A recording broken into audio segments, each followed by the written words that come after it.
This is Nightly Business Report with Tyler Matheson and Sue Herrera.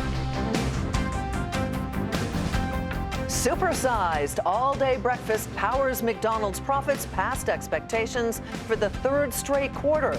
The company's turnaround has taken hold, but can it be sustained? Signpost, a deluge of big-name earnings this week led to some wins, but a lot of disappointment, too. What the profit picture says about the future of stock prices. And office space, the fast-growing, big-money craze that hopes to keep you fit even at your desk. All this and more tonight on Nightly Business Report for Friday, April 22nd. Good evening, everyone, and welcome. Well, it was a big week for earnings and a big week for some head scratching. There were sizable beats and lots of whiffs. And even when a company did well, as we saw last night with Google's parent Alphabet, sometimes the market punished it because the company didn't do well enough. But no matter how you cut it, it is all about the earnings this time of year, and today was no different. So let's start with the Dow component, McDonald's. The fast food chain beat estimates for the third time in a row, posted its first quarterly same-store sales rise in 2 years. The driver here, you guessed it, all-day breakfast. Gotta love that. Shares were up strongly early, but then they faded into the close. Susan Lee has more. McDonald's is proving that less is more. Its latest quarterly report card beat market expectations of profit, sales, and revenue. So what's working for the company? Well, a simpler menu with fewer items for customers to choose from. Offerings of all-day breakfast items like Egg McMuffins and hot cakes. Also make pick two for $5. Two of their main menu items for $5, helping boost their same-store sales. Now, all of that helped drive profits in the first 3 months of the year to come in way ahead of estimates. We think that all-day breakfast is the gift that keeps on giving into 17. The company really trying to take this inertia, this momentum that they got from all-day breakfast and get some other things in play. For instance, quality upgrades, the McPick 2 platform, plus technology, loyalty, things of that nature to really extend this rally. Some new things McDonald's is trying out: all-you-can-eat French fries in some of its U.S. locations. Also different sizings in its Big Macs, where you can choose to get bigger Big Macs called Grand Macs or smaller ones called Mac Juniors. And this is all part of a turnaround plan for the Golden Arches that started just about a year ago after years of slumping sales and losing customers. It's a recovery effort under McDonald's relatively new CEO, Steve Easterbrook, who stepped into the top job only in 2015. Now, internationally, McDonald's is also being helped by improvements in some of its key markets. China was a standout, sales increasing more than 7% from the same time last year after problems with suppliers hurt their business in the country. McDonald's has said that it wants to make China its second largest market in the world after the United States. The Japan business also finally turning in a profit after a rough couple of years losing money. At the end of March, McDonald's had more than 36,000 stores around the world, and it aims to open 500 more this year. They're also returning a lot of money back to shareholders, $30 billion in the last 3 years. But even with the stellar earnings result, McDonald's executives say that this is only the beginning in a turnaround plan to get back to the peak days of profitability for the company. For Nightly Business Reports, I'm Susan Lee. 3 companies that are often used as a proxy for the economy also posted their latest results today: General Electric, Caterpillar, and Honeywell. At GE, which is in the process of shedding assets from its GE Capital unit, adjusted profit edged out expectations. But there was concern that its organic revenue fell. Caterpillar missed on the bottom line, but its revenue beat forecasts, and Honeywell's results were better than expected thanks to growth in China. As you can see, all of those shares of all 3 finished to the downside. But as Bob Pisani tells us, it might not be the results that matter most right now. It might be the tone. 3 big industrials reported today, and there's been a subtle but important change in the tone from cautious to mildly more upbeat. Let's start with General Electric. They reaffirmed their full-year guidance. CEO Jeff Immelt was blunt in calling the oil and gas business challenging, but he also said the aviation business was seeing sustained strength and that healthcare was rebounding and that he was seeing improvements in our business in China. Overall, Immelt concluded there's plenty of business out there to achieve our goals. That's more positive than last quarter. Even companies that have had a tough time recently are modestly more optimistic. Take Caterpillar. It was not a good quarter. There were sales declines in all the key businesses, including construction and oil and gas and mining and rail. But CEO Douglas Oberhelman came on our air and said, overall, I think we are close to the bottom. Now, for a company that has seen declining revenue since 2012, saying we are close to a bottom, that's a definite change in tone. Then there's Honeywell. Earnings were up 9% year over year. That's good. Officials noted that growth in the key aerospace category had accelerated in the current quarter. Okay, so why were the stocks down slightly today? Because the stocks have had a nice rally since the February bottom, and they're expensive right now. Okay, so what does all this mean for the markets?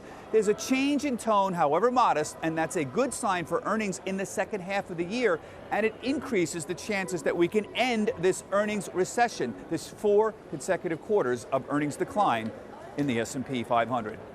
For Nightly Business Report, I'm Bob Pisani at the New York Stock Exchange. So what are the earnings telling us? Our next guest concedes that corporate profits have been a very mixed bag so far, but she thinks the worst of the earnings slump is finally passing. Karen Kavanaugh is senior market strategist with Voya Investment Management. Karen, good to have you with us. You say that earnings growth is actually going to be down year over year, but not as bad as the most dire forecasts. What's working? Well, that's correct. I don't think that we are going to get that negative growth that we were expecting. We still will have negative growth. What's working is that things that we were worried about have subsided. The dollar is getting weaker, oil is going up, and the Fed is remaining accommodative, and that's good news for stocks. In terms of sectors, Karen, have there been surprises? The financials have been a worry for a lot of people, certainly the big banks. Have there been surprises in different sectors that you've been impressed with? Well, energy, financials, not good. However, the consumer discretionary sector is holding up very well, and that's because we have a strong consumer. What do you see going into the next quarter, next 2 quarters here? Why do you say you think we're turning a corner here, that the worst is going to be behind us? Because just as I said, we have already assimilated all of those bad things that have been bothering the market for the last couple quarters, and that's the strong dollars hurting revenues overseas, the fact that we were worried about interest rates rising, the fact that oil was so low, and those things have kind of subsided. So now with an accommodative Fed, I think that earnings can really turn the corner, and we actually have seen sales growth is not really as bad as we were anticipating, and it's been a little bit better than in previous quarters. So that should lead to better earnings as we go through the year. You know, we've been hearing that the individual investor was kind of scared off because everybody was talking about how bad this earnings season was going to be. So given what you've laid out, and indeed if it comes to pass, I would argue that the individual investor who has a longer term time horizon, who may have been sitting out part of this earnings season, might want to go in and take a look at some beaten down stocks. Absolutely. So we see that all time and time again. When investors are getting out, that's probably when they should be getting in. Right. At Voya, we advocate global diversification all the time. So do you think, the market has gone up quite a bit since mid-February in the face of these profit declines? Do you think that the market has gotten ahead of the better earnings or priced in the better earnings that you see coming? No, not really. I think that's why we've been a little bit range bound. It goes forward, but then it goes back. And right now, we're not that far from where we ended the year. We're up a little bit. But I think that the market is getting a little bit more mojo going. It's getting more enthusiastic, but it hasn't gotten out of control because it's being reined in by the earnings. And overall, we don't have actual growth. We like the mojo. Being better than expected. Being better than expected isn't actual growth. Right. We will see that as we go through the year. Let's pray for the mojo. Karen Kavanaugh with Voya Investment Management. Turning to Wall Street, the Dow managed to hang on to the 18,000 mark as many of those earnings weighed on stocks, in particular Microsoft, which had its worst day in more than a year. In the end, though, the Dow scratched out a 21-point gain to close at 18,003. The Nasdaq fell 39. The S&P 500 barely budged. For the week, only the Nasdaq finished lower. President Obama in London alongside Prime Minister David Cameron urged British voters to stay in the European Union. A referendum on whether to leave the EU takes place on 23 June. The president said it's in Britain's best interest to remain in the group it joined more than 40 years ago. If Right now, I've got access to a massive market where I sell 44% of my exports, and now I'm thinking about leaving the organization that gives me access to that market. That's not something I'd probably do. President Obama went on to say if Britain left, there would eventually be a trade agreement between the countries, but that Britain would be at the back of the queue for a deal. Here at home, Uber will pay $100 million to settle a pair of class action lawsuits in California and Massachusetts, which will keep its drivers classified as independent contractors, not employees. Identifying drivers as employees would have significantly raised its operating expenses. The company also agreed to have arbitration for drivers who have disputes and to communicate drivers' ratings and cause if someone is terminated. Uber faces similar suits in several other states. China is the world's largest auto market, one of the largest for Uber, by the way. Next week, the Beijing Auto Show gets underway, and one thing that will be of major interest, self-driving cars. Eunice Yoon bravely takes us for a ride in a driverless car in Beijing. With so many first-time drivers in China, seeing something unusual on the roads isn't uncommon. But nothing quite like this. Chinese carmaker Chang'an is testing out its new driverless car, the Rayton, traveling from the southwestern city of Chongqing to the capital, Beijing. The 2,000-kilometer or 1,200-mile-long journey is the latest effort by a Chinese company to outmaneuver Google and other foreign rivals in self-driving car technology. Google's car can do a lot more, but they're doing research. Google's approach needs more time. For ours, we can let the consumer to try the vehicle fast.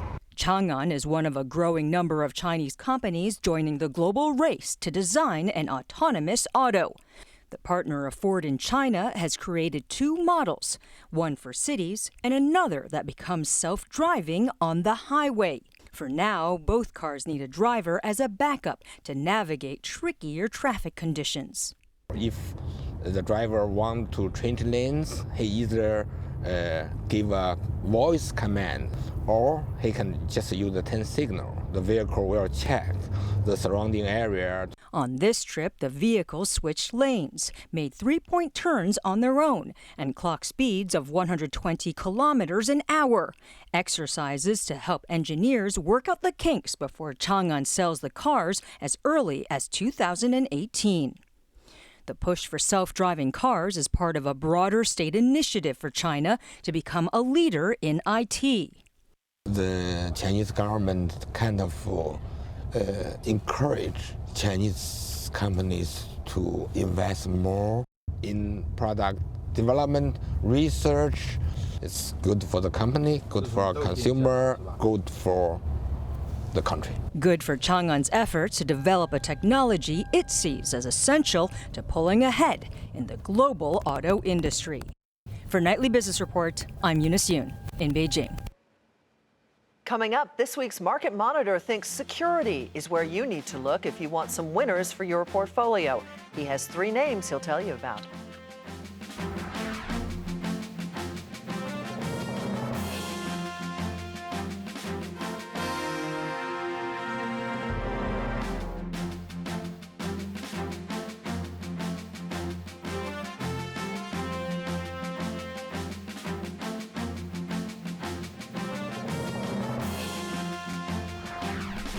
In what's sure to raise the ire of some in this highly charged election year, records show Federal Reserve Governor Lael Brainerd has reached her personal political contribution limit, $2,700, and that has gone to Democratic frontrunner Hillary Clinton.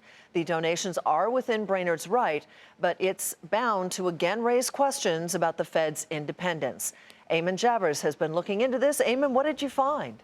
Yeah, hi, Sue. We had to go all the way back to 1990 to check the records here. And in that span of time, we couldn't find a single other Fed governor who made a contribution to a presidential candidate while sitting as a Fed governor. A lot of them gave money before they joined the Fed and they gave money after they left. But the tradition has been that while they're a Fed governor, they don't give to presidential candidates. We did find a couple who gave to lower-level political candidates or to state political parties, that sort of thing. But this one is raising eyebrows in Washington. A lot of people interpreting it as an effort by Lael Brainerd to curry favor with the Hillary Clinton camp and maybe angling for a job in the Clinton administration if that happens come next year. We know whether she has been a longtime Clinton supporter, number one. Number two, can you see circumstances under which this becomes a major political controversy that could potentially even lead to her resignation? I don't think it becomes a major controversy at this point. It's well within her rights. As a citizen of the United States, you're entitled to give this campaign contribution. No rules at the Fed prohibit it, so she didn't violate anything in doing this. But yes, she has a history with the Bill Clinton administration. She worked in the Obama Treasury Department, and her husband is a State Department official. So there's a clear connection here between Lael Brainerd and the Democratic Party and the Clintons in particular. But the tradition has been that the Fed maintains it's above politics. It's not in that partisan system at all. The Fed simply does technocratic Fed-type things for nonpartisan reasons. And this, critics will say, erodes at that just a little bit. It does come, though, at a time when, the Bernanke Fed and also this Fed under Ms. Yellen has been much more open, I should say, than Fed governing bodies of the past. Yeah, absolutely. And in a way, this is a victory for transparency, right? These contributions are in the Federal Election Commission records. They're there for anybody to see.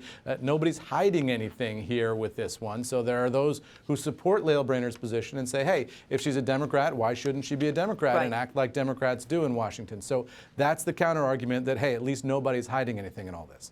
All right, Eamon, thank you. Have a great weekend. Appreciate it. You too. Eamon Javers. American Airlines buying back $2 billion worth of shares, and that is where we begin tonight's market focus. The largest U.S. airline by some measures said low fuel prices have helped its profits grow, but the company also pointed out that revenue was pressured by competition and softness in travel to and from Latin America. Shares of the airline down 4.5% on the day at $38.21. Another IPO opened for trading today, and it's one of the first tech companies to do so in months.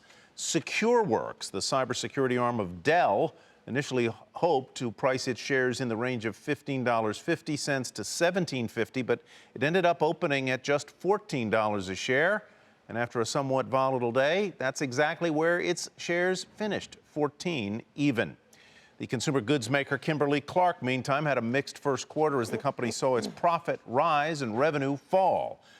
The firm also saw a sales increase in China, one of its most competitive markets, but price cuts and promotions crimped profits there. U.S. sales were up, but shares of the company were down today, over 3% to $126.88. Auto dealer AutoNation saw its profit fall 14% this past quarter as the company said consumer purchases of new cars has remained flat. Storm damage also took a toll on the company's profits, as did an increase in pricing incentives. Shares of AutoNation up 3% for the day to finish at $49.49. Comerica feeling the heat from some shareholders today as reports emerge that several major shareholders want that bank to consider a sale. That's according to the Wall Street Journal. The shareholders say the bank has not done enough to produce acceptable returns and that Comerica must take action to fix its issues. This comes just a few days after Comerica released its earnings where it said energy-related loans weighed heavily on the bank's performance. Shares of Comerica nonetheless up over 3% to $44.02. And the recent earthquakes in Japan have hit home for General Motors. That company announcing today that it is temporarily suspending production at 4 North American plants due to supply chain issues caused by that disaster. The company did note, however, that the shutdown should not have any impact on its full-year production. Shares of the automaker down more than 1% to $32.18. And now to our market monitor this week, who likes cybersecurity stocks because in the current climate, they, he says, are immune to economic cycles. This is his first time joining us on the program. Peter Anderson, welcome, Chief Investment Officer at Congress Wealth Management. How much more than the rate of GDP growth do you think these companies can grow their business? Well, this is a very, very exciting sector, mainly because we are all kind of fatigued about looking at energy, oil prices, interest rate hikes, the political situation. And when you look at cybersecurity stocks, they seem to be immune from all that. And you can easily, or I should say conservatively, guess that the growth rate should be at least multiples of GDP, say 3, 4, 5 times. And I really do, I'm setting that as a fairly conservative guideline. I really do feel much more optimistic about the industry in general, given the continuous cyber threats that we are going to get, and it's only going to look worse and worse as we go into the future. Not going away, certainly. Booz Allen Hamilton is your first pick for us. Why? Well, that's kind of a misunderstood company. You know, most people that, first off, most people haven't heard of Booz Allen Hamilton, and that's what piques my interest. If you want to play a real smart game against cybersecurity, especially domestic terrorism, some people would think buying taser or metal detectors, but Booz Allen does something very different. Instead of just being a plain old consulting company, which is what most people think of when they first hear of Booz Allen, it actually guards against they use big data to try to find the next sleeper cells in the United States. So let me give you an example. Ed Snowden worked there. And when he released all that data, it was actually when he was working at Booz Allen. So that should give your viewers a little bit sense of what kind of material that they're dealing with. And the other thing that's kind of interesting is, you know, if you're in investor relations with Booz Allen, it's very hard for you to disclose in complete clarity what your work is, because 80% of the employees have secret clearances. And most of the business is done consulting to National Security Agency. We want to get to your next two picks, Peter. I'm sorry to interrupt you, but we're running short on time. Give us the thumbnail on Palo Alto and CyberArk, both of which are off their 52-week highs, but you see good prospects here very quickly. Very quickly, they are the total opposite. Instead, what they're focusing on is anti-hacking provisions. So Target, the business Target, for instance, all of those companies are very, very careful about who is hacking into their systems. This is a great way to play anti-hacking from the outside of the company and also from the inside. Palo Alto and CyberArk. You, I should point out, think that any or all of these could be acquisition targets, correct? Absolutely, because as you mentioned earlier, Tyler, about that IPO, you know, we see other large companies very, very interested in getting a toehold on this business, and this would be an excellent way to do it. Peter, thank you. Peter Anderson with Congress Wealth Management. Need to work out but can't get away from work? Well, a look at the big money coming into the newest workout. That's coming next.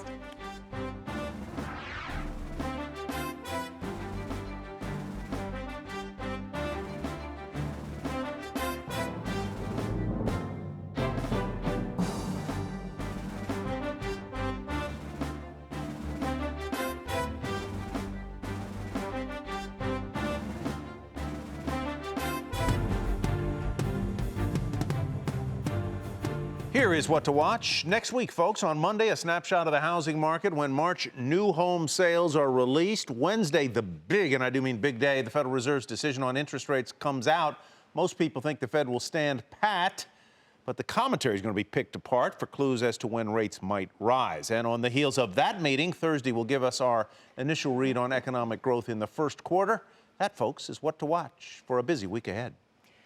We all know it's hard to find time to exercise, especially when you're cooped up at work all day. And one of the fastest growing sectors in fitness is aimed at all of us working that 9 to 5 and more. It's called Deskercise. And as Diana Olick tells us, there are billions of dollars being invested to keep you fit while you sit. If you're sitting at your desk watching this story, get up. Your body is begging for it. And a brand new industry is banking on it. The key is not just to stand all day or sit all day, it's to be active throughout the day. Because a whole new array of studies are showing that prolonged sitting can increase the risk of heart disease, cancer, diabetes, obesity, even death. The fix is so simple, and sit-stand desks are just the start. Veridesk started 3 years ago with one model. Now it has about 25 office fitness products that it sells in over 100 countries. Demand comes from employers and employees alike. All of us want to get down healthcare costs, and all CEOs are looking out there to retain and recruit great employees. Active office, sit-stand desks are all part of that solution. A solution which is now the fastest growing sector of the $10 billion office furniture market. This healthy office segment can be as much as a third of that total office segment over the next 3 to 5 years. Bicycle desks, ball chairs, mushroom chairs, and a couple of Chicago entrepreneurs took it literally one step further. When we started working in full-time jobs, we realized that our activity levels considerably dropped. So she and a fellow University of Chicago grad invented QB, a desk elliptical. One of the key benefits they're seeing is that it's elevating their mood, as well as helping them be more productive. They just got their second round of funding and expect to sell 15,000 QBs this year. Right now, our plan is to really scale QB because we see an immense potential in the market, and right now we are still a young company. The potential has not gone unnoticed by larger companies like Herman Miller and Steelcase, which are adding more active workstations to their offerings. Steelcase introduced its first one in 2004. Sales for that particular product has grown 5-fold since then. This is no longer just a one-off. It's a product category. Because the old desk and chair model simply doesn't sit well anymore. For Nightly Business Report, I'm Diana Olick in Washington. And finally tonight, Cracker Jack is ending its 125-year-old tradition of including a toy surprise in every box. It's replacing the toy with stickers that contain digital codes. Those codes lead to baseball-inspired games that consumers can play on their smartphones. Pepsi's Frito-Lay, which owns the brand, is also going to tweak the logo and the packaging for a more contemporary look. No prize in a Cracker Jack? Leave the prize. Oh, man. Do we always have to be on our phone? All right, that's it for Nightly Business Report for tonight and this week. We'll see you next week. See you Monday.